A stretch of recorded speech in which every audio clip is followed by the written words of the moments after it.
हमारे संविधान में एक जगह साफ साफ लिखा है शब्द रीजनेबल रिस्ट्रिक्शंस। आर्टिकल 19 में 2 से 6 तक जिक्र है कौन सी रिस्ट्रिक्शंस हैं, और 2-3 जगह लिखा नहीं है पर रेफरेंस आता है, जैसे आर्टिकल 25 में है, 26 में है, 30 में है। तो जब हम किसी को आज़ादी देंगे तो लिमिट्स तो होंगे ही। जैसे मान लीजिए आपको आज़ादी है सड़क पर चलने की, कार वाले को आज़ादी सड़क पर कार चलाने की, दोनों आज़ादियाँ टकराएंगी तो नुकसान आपको होगा। तो आज़ादी पे एक लिमिटेशन है कि आप फुटपाथ पे चलेंगे और कार चलाने वाला सड़क पे चलाएगा, फुटपाथ पे नहीं चलाएगा। इससे क्या होता है कि जैसी आज़ादी लिमिट हुई आपकी भी उसकी भी, तो दोनों की आज़ादी टकराना बंद हो गई। अब हमारे देश में हमारे मूल संविधान में बहुत सारी स्वतंत्रताएं हमें मिली हुई हैं। आर्टिकल 19 से 22, फिर 25 से 28 भी, 30 भी एक तरह से, और 21 तो है ही। जैसे एक छोटी सी बात है कि मुझे आज़ादी है कि मैं देश में मतलब कोई भी व्यवसाय कर सकता हूँ, कोई भी बिजनेस कर सकता हूँ, क्योंकि आर्टिकल 19(1)(g कहता है कि प्रत्येक नागरिक को यह अधिकार है कि अपनी रुचि से व्यवसाय मतलब प्रोफेशन या ऑक्यूपेशन या ट्रेड या कॉमर्स कर सकता है। एक महिला ने इसका ये मतलब निकाला कि अगर मैं वेश्यावृत्ति करना चाहूँ और मोहल्ले के बीच में रह के करना चाहूँ तो कोई मुझे न रोके।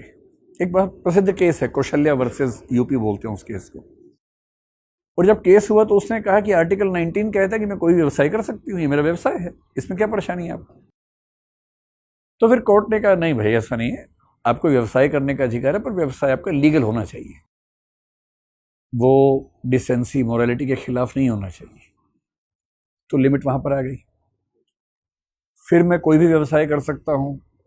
एक दिन मेरा मन बना, मैंने घर के बाहर लिखा अपना नाम, डॉक्टर के साथ लिखा, और यहाँ हर तरह का इलाज होता है, और MBBS मैंने किया नहीं हुआ। तो हमारे संविधान में साफ साफ लिखा हुआ है कि व्यवसाय करने के मामले में 3 यथोचित प्रतिबंध हैं या रीजनेबल रिस्ट्रिक्शंस हैं। पहला, वो सार्वजनिक हित के खिलाफ नहीं होना चाहिए, पब्लिक इंटरेस्ट के खिलाफ नहीं होना चाहिए। दूसरा, अगर उसके लिए कोई क्वालिफिकेशन जरूरी है तो वो क्वालिफिकेशन होनी चाहिए आपके पास।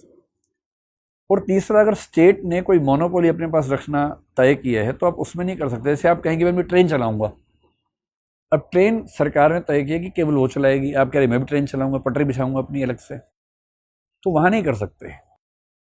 तो रीजनेबल रिस्ट्रिक्शंस का मतलब है कि संविधान ने बताया कि इस मामले में ये रिस्ट्रिक्शन है। अब जो लिख दी वो तो लिख दी, कहीं कहीं नहीं लिखी हुई है, या जो लिखी भी है उसकी इंटरप्रिटेशन अलग अलग हो सकती हैं। तो आपका सवाल है कि कैसे तय होगा कि जो निर्बंधन या प्रतिबंध है वो उचित है या अनुचित है। इसका जवाब है सुप्रीम कोर्ट या जुडिशरी, हाई कोर्ट। तो हमारे सुप्रीम कोर्ट ने भी और हाई कोर्ट्स ने भी इस पर कई कसौटियां बनाई हैं। जैसे आर्टिकल 21 में रीजनेबल रिस्ट्रिक्शन का जिक्र नहीं आता है, पर हैं रिस्ट्रिक्शंस वहां भी, वो समझनी पड़ती हैं। और सुप्रीम कोर्ट के पास जुडिशियल रिव्यू का अधिकार तो है ही। तो सुप्रीम कोर्ट ने 3-4 कसौटियां इस बारे में बताई अलग अलग समय पे। उसने कहा कि पहली बात, लिमिटेशंस इतनी ना हो कि उस अधिकार का मूल स्वरूप ही बदल जाए।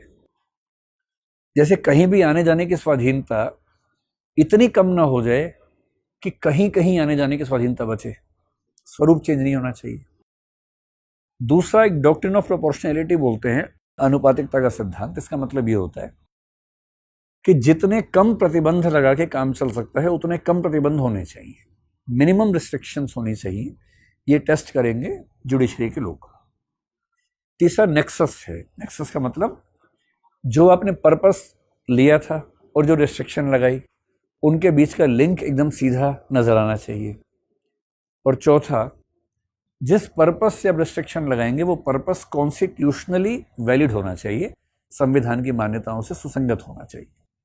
और भी कुछ है, लेकिन मोटे तौर पे 3-4 कसौटियां हैं जिनके बेस पे हमारा सुप्रीम कोर्ट, कभी कभी हाई कोर्ट तय करते हैं कि जो रिस्ट्रिक्शंस लगाई गई हैं वो ठीक हैं या नहीं। अगर ठीक नहीं है तो खारिज कर देते हैं। कभी कभी अपनी ओर से लगा भी देते हैं, जहाँ उनको लगता है कि संविधान में लिखा नहीं है पर लगाना चाहिए, लगा देते हैं अपनी ओर से। तो जुडिशरी तय करती है इसको।